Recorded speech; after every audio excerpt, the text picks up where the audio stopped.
Hello everyone, welcome back to your own channel. I'm your friend Smriti, and today here in this session we are going to discuss further topics on this chapter, that is chapter number 4 from class 7th, and the chapter name is heat. And in our previous class videos we have already discussed so many topics on this chapter. So in this session, if we are talking about today's session, then it would be our next topic, that is transfer of heat.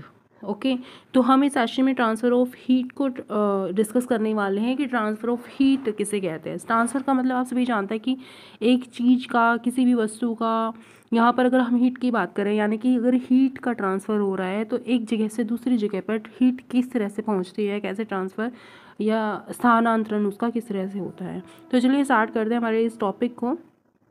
ये जो session है ये bilingual रहेगा for your kind info, कि हम यहाँ पे एक तरह से जो बुक यूज़ कर रहे हैं वो हमारी इंग्लिश मीडियम में रहेगी, और मैं इसको एक्सप्लेन करते हुए आपको एक बेटर अंडरस्टैंडिंग के लिए हिंदी में भी थोड़ा थोड़ा ट्रांसलेट करते हुए और समझते हुए चलेंगे, ताकि हमारी जो भी हम पढ़ रहे होते हैं उसका मेन मोटिव क्या होता है कि हमें एक अच्छी अंडरस्टैंडिंग होनी चाहिए उस सब्जेक्ट मैटर की जो भी हम पढ़ने वाले हैं। तो बी कॉन्फिडेंट अबाउट दिस कि ये जो है आपको बिल्कुल एकदम से क्लियर हो जाने वाला है कि ट्रांसफ़र ऑफ हीट किस वजह से होती है, कैसे होती है, और ये सब हम फिनोमिनन इसमें पढ़ने वाले हैं। तो चलिए स्टार्ट करते हैं सेशन को। ट्रांसफ़र ऑफ हीट में हमारा जो पहला पैराग्राफ दिया हुआ है, you might have observed that A frying pan becomes hot when kept on a flame.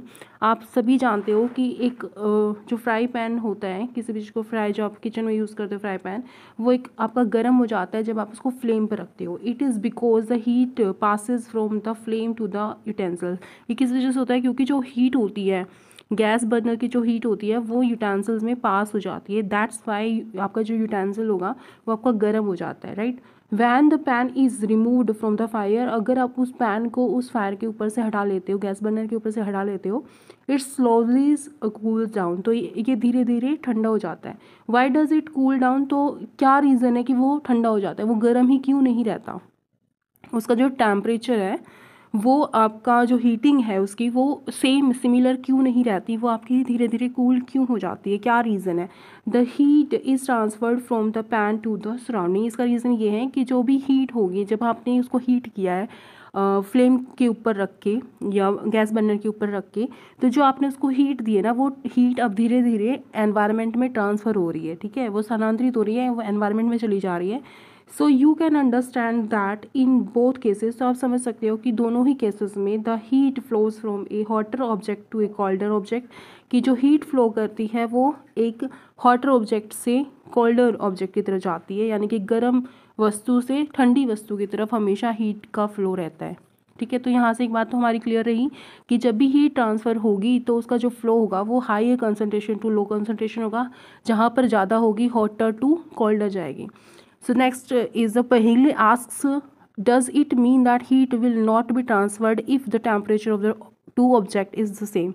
तो क्या इसका मतलब ये होता है? पहेली अब आपसे जानना चाह रही है, क्या इस बात का मतलब ये निकलता है कि अगर दो वस्तुओं का टेम्परेचर सेम होगा तो वहाँ पर कोई भी हीट ट्रांसफ़र नहीं होगी, यानी कि हीट का कोई ट्रांसफ़र नहीं होगा। अगर आपके पास दो वस्तुएं हैं, दोनों का आपका टेम्परेचर सेम है, दोनों को आपने समान रूप से हीट किया है, दोनों एक ही टेम्परेचर लेवल पर हीटेड है, तो क्या उनके ऊपर कोई भी ट्रांसफ़र नहीं होगा? क्या वहाँ से हीट ट्रांसफ़र नहीं हो सकती?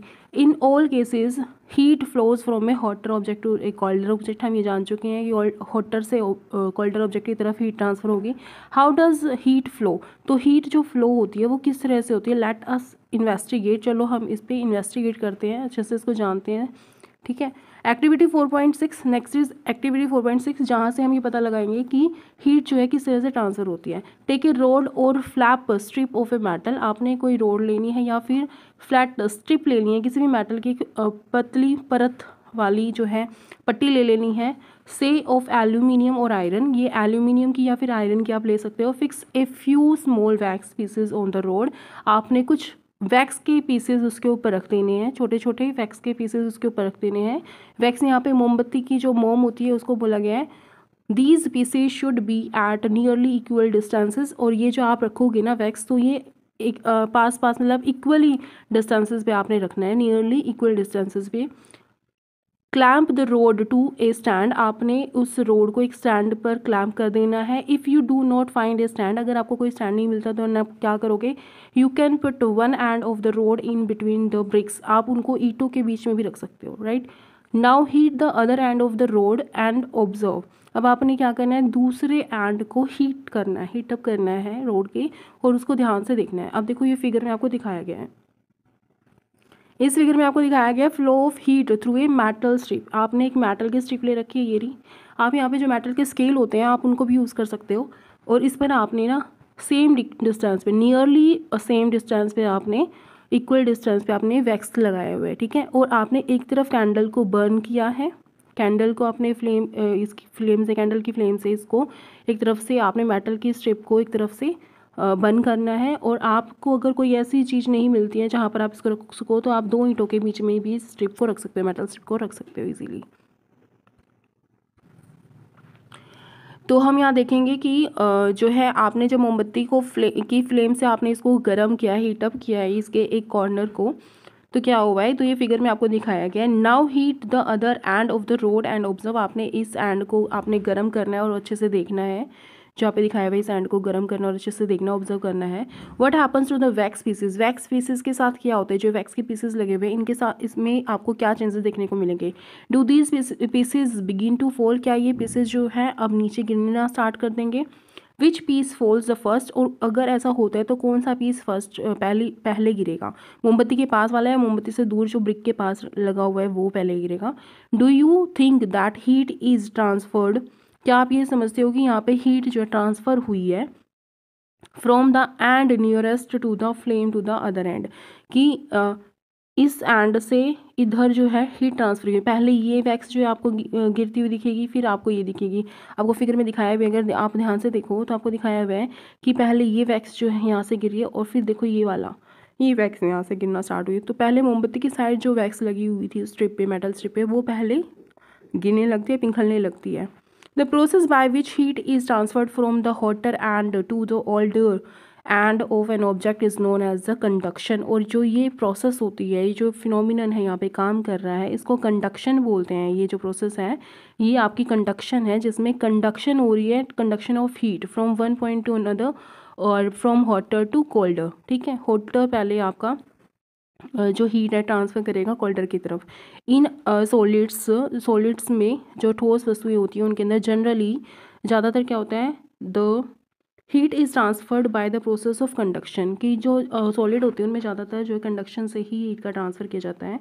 Do all substances conduct heat easily, तो अगर हम आगे बात करें तो क्या हर सब्सटेंस जो है इसी तरह से हीट को कंडक्ट करता है, आसानी से कर देते हैं, जैसे हमने इस मेटल स्ट्रिप को देखा। You must have observed that the metallic pan for cooking has a plastic और wooden handle, आपने देखा होगा कि जो आपका मेटलिक पैन होता है जिसमें आप खाना बनाते हो, वो उसका एक जो हैंडल होता है वो या तो प्लास्टिक का होता है या फिर उसका वुडन का होता है, लकड़ी का होता है। Can you lift a hot pan by holding it from the handle without getting hurt, क्या आप इस पैन को बिना हर्ट हुए होल्ड करके रख सकते हो। Can you lift a hot pan, एक गर्म हॉट पैन को आप होल्ड करके उसके हैंडल से, फ्रॉम द हैंडल से विदाउट गेटिंग हर्ट, बिना हर्ट हुए एक जगह से दूसरी जगह रख सकते हो। हम इजीली रख लेते ना, अगर उसका हैंडल आपका मेटल का नहीं बना है, कोई भी आपका ऐसा कंटेनर है, यूटेंसिल है किचन में जिसका जो हैंडल है वो आपका प्लास्टिक या फिर वुडन का बना हुआ है, तो आप उसको गर्म करोगे, उसमें कुछ भी आप बना रहे होगे, कुछ भी कुक करोगे, तो आप उसको इजीली एक जगह से उठा के दूसरी जगह रख सकते हो। लेकिन अगर वही हैंडल उसका मेटल का बना होगा तो आप ऐसा नहीं कर सकोगे। The next one is activity 4.7, heat water in A small pan और ए बीकर। नेक्स्ट एक्टिविटी दी गई है कि कैसे हम कोई चीज़ है वो ट्रांसफ़र कैसे होती है, वही पूछ रहे हैं। हीट यहाँ पे ट्रांसफ़र कैसे होती है वही हम यहाँ पे पढ़ने वाले हैं। ये एक्टिविटी 4.7 है। Heat water in A small pan और ए बीकर, आपने क्या करना है, थोड़े से पानी को गर्म कर लेना है एक छोटे से पैन के अंदर या फिर एक बीकर के अंदर। Collect some articles such as steel spoon, आपने कुछ आर्टिकल्स कलेक्ट करने हैं, जैसे कि स्टील की स्पून हो सकती है, प्लास्टिक का स्केल हो सकता है, पेंसिल हो सकती है, डिवाइडर हो सकता है, तो ये चीज़ें आपने कलेक्ट कर लेनी है। Dip one end of each of these articles in hot water, आपने एक एंड को, इनके एक छोर को पानी के अंदर डिप कर देना है, डुबो देना है। Wait for a few minutes, आपने कुछ मिनट्स के लिए आपने वेट करना है कि क्या आपको वहाँ पे चेंजेस देखने को मिलते हैं। टच द एंड, आपने अदर एंड, दूसरी एंड को टच करके देखना है। Enter your observation in table 4.3, जो आपको आगे 4.3 टेबल दी गई है उनमें उसके ऑब्जर्वेशंस को नोट डाउन करना है। The materials which allow heat to pass through them easily are conductors of heat. तो अगर आप ये देखोगे ना चेंजेस की, आपने डिफरेंट डिफरेंट मटेरियल्स के बने हुए आपने आर्टिकल्स लिए, गर्म पानी में उनको डुबोया एक तरफ से, और दूसरी छोर को आपने टच करके देखना है कि कौन सी वस्तु आपकी गर्म हो रही है, कौन सी नहीं हो रही है। अगर वस्तुएं गर्म हो रही हैं, ठीक है, अगर उनका दूसरा जो किनारा है, कॉर्नर है, छोर है, तो आप अगर वो देखोगे कि वो अगर गर्म हो रहा है, जिसको आप टच कर रहे हो जो पानी से बाहर है, अगर वो गर्म हो रहा है तो वो कंडक्टर है, कंडक्टर ऑफ हीट, की उसमें से ऊष्मा चालक है वो, ठीक है, ऊष्मा का चालक है वो, कि वो ऊष्मा को आसानी से अपने में से गुजरने दे रहा है, हीट को अपने में से गुजरने दे रहा है। फॉर एग्जाम्पल के तौर पर, उदाहरण के तौर पर, एल्यूमिनियम, आयरन एंड कॉपर। अगर एल्यूमिनियम हुआ, आयरन हुआ या फिर कॉपर हुआ, तीनों ही ऐसे एलिमेंट हैं, ऐसे मेटल्स हैं जो अंदर मेटल्स, ज़्यादातर जो मेटल्स होते हैं वो खुद में से इलेक्ट्रिसिटी को कंडक्ट कराते हैं, ठीक है, लेकिन कुछ नॉन मेटल भी हैं जो ऐसा करते हैं, ठीक है, वो आप आगे पढ़ सकते हो, शायद इसमें आगे दिया होगा। The materials which do not allow heat to pass through them easily. तो ऐसे जो मटेरियल्स होते हैं जो अपने आप में खुद में से हीट को आसानी से गुजरने नहीं देते, are poor conductor of heat, तो वो पुअर कंडक्टर होते हैं हीट के। Such as plastic and wood, जैसे कि प्लास्टिक हुआ या फिर वुड हुआ, ये ऐसे मटेरियल्स हैं जो अपने अंदर में से खुद में से हीट को नहीं गुजरने देते, यानी कि ऊष्मा के कुछ चालक होते हैं। Poor conductors are known as the insulators, जो पुअर कंडक्टर्स होते हैं हीट के, उनको इंसुलेटर्स कहते हैं। अगर वो सुचालक हैं, यानी कि उनमें से अगर हीट आसानी से ट्रांसफ़र हो रही है, गुजर रही है, तो वो कंडक्टर्स होंगे, और अगर नहीं गुजर पा रही तो वो इंसुलेटर्स होंगे। तो यहाँ पे हमें डिफरेंस समझ में आया कि कंडक्टर्स जो है और इंसुलेटर में क्या डिफरेंस होता है। हीट का जो कंडक्टर होता है उसकी क्या प्रॉपर्टी होगी, और अगर इंसुलेटर है तो उसकी क्या प्रॉपर्टी होगी। अगर वो कंडक्टर है तो खुद में से जो है आपकी हीट को आसानी से गुजरने देगा, जाने देगा, और उसका अगर आप उसको गर्म कर रहे हो तो आपको फील होगा वो गर्माहट है ना, अगर आप उसको टच कर रहे हो तो वो कंडक्टर होगा। और अगर जैसे वुड है, लकड़ी है, प्लास्टिक है, आप उसको गर्म चीज़ों में रख भी दो, ठीक है, या फिर आप उसको गर्म पानी में डिप भी कर दो, तो उसका दूसरा किनारा जो गर्म नहीं होगा, आपको फील भी नहीं होगा, ठीक है, तो वो आपका इंसुलेटर होगा। आई होप कि ये पॉइंट आपको क्लियर हो गया है। The water and air are poor conductors of heat. जो वाटर होता है, पानी होता है, वो भी अगर बात की जाए तो वो भी आपका पुअर कंडक्टर है हीट का, क्योंकि वो हीट को का सुचालन नहीं होता। एंड जो आपकी एयर है वो भी ऐसी ही है, पुअर कंडक्टर ऑफ हीट होती है।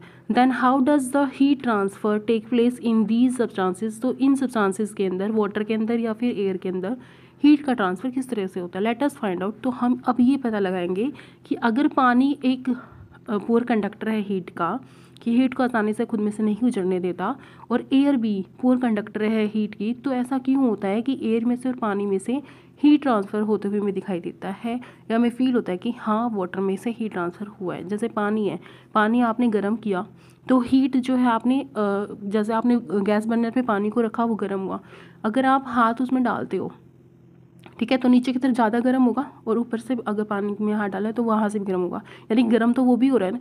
तो ऐसा क्यों होता है कि वो एक कंडक्ट कराता है, या फिर वो हीट किस तरह से होता है, ये हम जानने वाले हैं आगे एक्टिविटी 4.8 में। चलिए पढ़ते हैं इसको कि इसमें क्या दिया हुआ है। सॉरी फ्रेंड्स, थोड़ी मेरी ना तबीयत आज थोड़ी ठीक नहीं है, बट मैं ये वीडियो बना रही हूँ आपके लिए, तो आई होप यू अंडरस्टैंड। तो एक्टिविटी 4.8 जो है इसमें बताया गया, take a round bottom flask. आपने राउंड बॉटम फ्लास्क लेना है।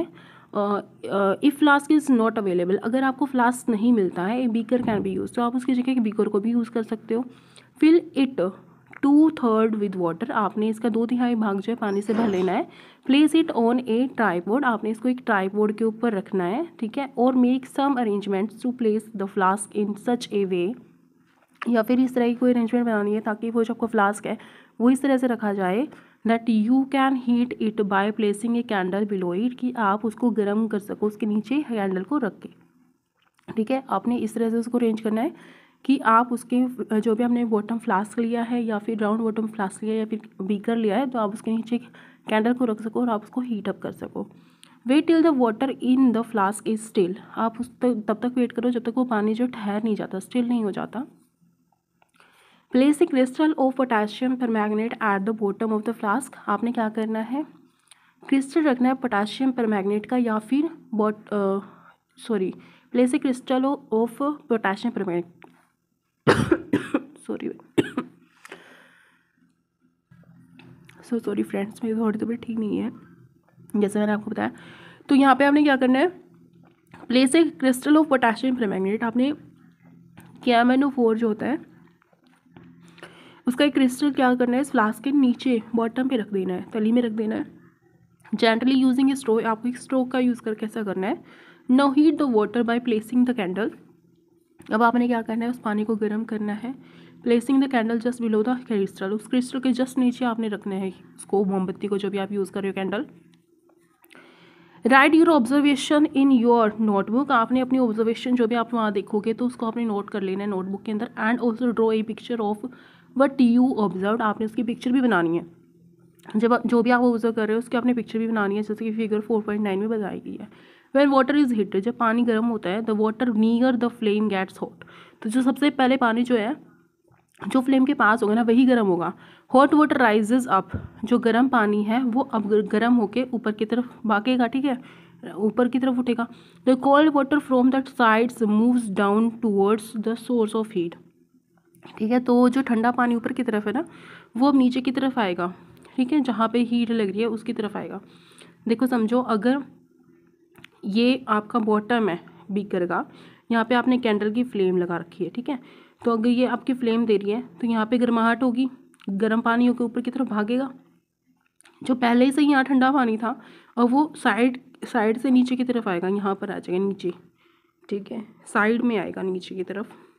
तो यही प्रोसेसर है कि गर्म पानी सेंटर से ऊपर की तरफ जाएगा और सेंटर में जो ऊपर की तरफ जो ठंडा पानी होगा वो साइड से होते हुए नीचे की तरफ आ जाएगा और फिर वो हीट होके फिर ऊपर की तरफ जाएगा। इसी वजह से जो पानी है ना आपको ऊपर से भी गर्म लगता है, यही रीज़न होता है।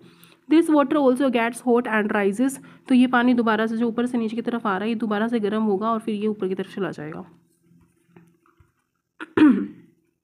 And water from the sides moves down, और पानी जो है साइड से नीचे की तरफ आएगा। देखो यहाँ पे दिखाया हुआ है इस तरह से, यहाँ पे फ्लेम लगी हुई है, बर्नर से गैस निकल रही है और ये जो है फ्लेम इस पानी को गर्म करिए। ये फ्लेम जो है देखो आपको दिखाई भी दे रहा होगा, यहाँ पे पानी राइज हो रहा है, गर्म होकर ऊपर की तरफ जा रहा है। ये जो यहाँ पे ठंडा पानी है वो साइड से नीचे की तरफ आ रहा है, ठीक है, साइड से नीचे की तरफ आएगा, यहाँ आएगा, गर्म होगा, फिर ऊपर की तरफ जाएगा। इस तरह से पानी जो ऊपर वाला होता है यहाँ पर भी आपका गर्म पानी रहेगा। And water from the sides moves down, और पानी जो है साइड ऊपर से जो है साइड के थ्रू नीचे आ जाएगा। This process continues till the wall water gets heated, और ये प्रोसेस लगातार चलती रहती है जब तक कि पूरा का पूरा पानी गर्म नहीं हो जाता। This mode of heat transfer is known as the convection, और जो ये तरीका होता है, जो ये मोड होता है, ठीक है, पानी के गर्म होने का, पानी में जो ट्रांसफ़र ऑफ हीट होती है इसको कन्वेक्शन बोलते हैं। Convection is the mode of transfer of heat in the liquid state, ठीक है, लिक्विड स्टेट में जब भी ट्रांसफ़र होगा हीट का उसको हम कन्वेक्शन बोलेंगे। आई होप कि ये आपको टॉपिक सारे क्लियर हो चुके हैं। थोड़ी मेरी तबीयत ठीक नहीं है तो हम इस क्लास को ना अभी यहीं पे स्टॉप करते हैं और हमारी एक्टिविटी 4.9 जो नेक्स्ट सेशन में डिस्कस कर लेंगे। Thank you so much, thanks for watching my friends. आज थोड़ा एडजस्ट कर लेना, और if you have not watch my previous class video then please visit to my channel, Smriti Devgan के नाम से अभी ये चैनल है। और if you like my video then please do like, comment and share my videos with your friends also, so that they can also watch them thoroughly। and thank you so much, thanks for watching। इतने ध्यान से सुनने के लिए thank you.